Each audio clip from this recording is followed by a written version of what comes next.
उत्तर प्रदेश की सियासत में लोकसभा चुनाव 2024 से पहले समाजवादी पार्टी को मजबूत करने के लिए एक तरफ अखिलेश यादव साइकिल यात्रा निकालने का ऐलान कर दिए तो दूसरी तरफ स्वामी प्रसाद मौर्य भी तमाम ओबीसी और अल्पसंख्यक वोटों को जुटाने के लिए लगातार एक के बाद एक कड़ी बयानबाजी कर रहे हैं।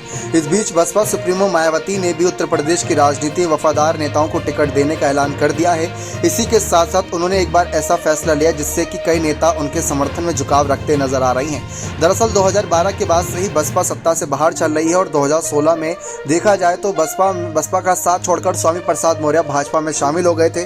तब भाजपा के साथ नजर तो आते थे लेकिन तब भी मायावती के समर्थन में ही बयानबाजी करते थे।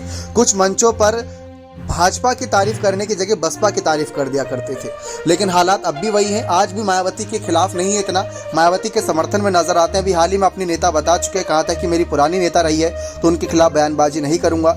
लेकिन इस बीच जिस तरीके से हालात बने, मायावती की पार्टी ने इस बार फैसला किया है कि जो उनकी पार्टी के नेता जीतेंगे, मान लीजिए पिछली बार उनके 10 सांसद जीते थे तो उनमें से कोई भी एक भी नेता मंत्री नहीं बन पाया, लेकिन उन्हीं नेताओं ने मंत्री बनने की इच्छा जताई थी और उन्होंने कई बीजेपी नेताओं से मुलाकात करके कुछ बातचीत आगे बढ़ाने की कोशिश करी थी और कई नेताओं ने विपक्षी दलों का समर्थन मांगने की कोशिश करी थी।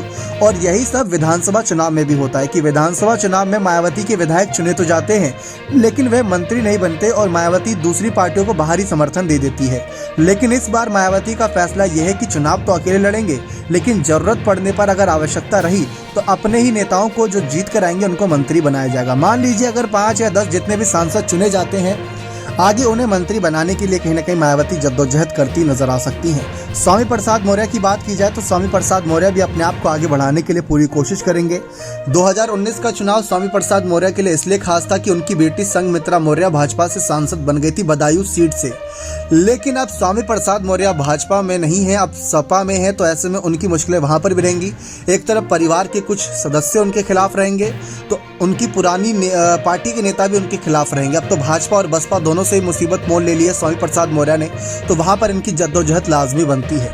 लेकिन ये बात साफ है कि मायावती की इस बार काफ़ी अलग रणनीति, और अगर ये रणनीति कारगर साबित रही तो चाहे बीजेपी जीते या कांग्रेस जीते, यानी एनडीए जीते या इंडिया जीते, इससे बसपा को इतना फर्क नहीं। बस बसपा को ज़्यादा से ज़्यादा सीटें निकाल कर या तो किंग मेकर की भूमिका में आना है या फिर उनको अपने सांसदों को मंत्री पद तक पहुँचाना है। बने रहें चैनल के साथ। बहुत बहुत धन्यवाद।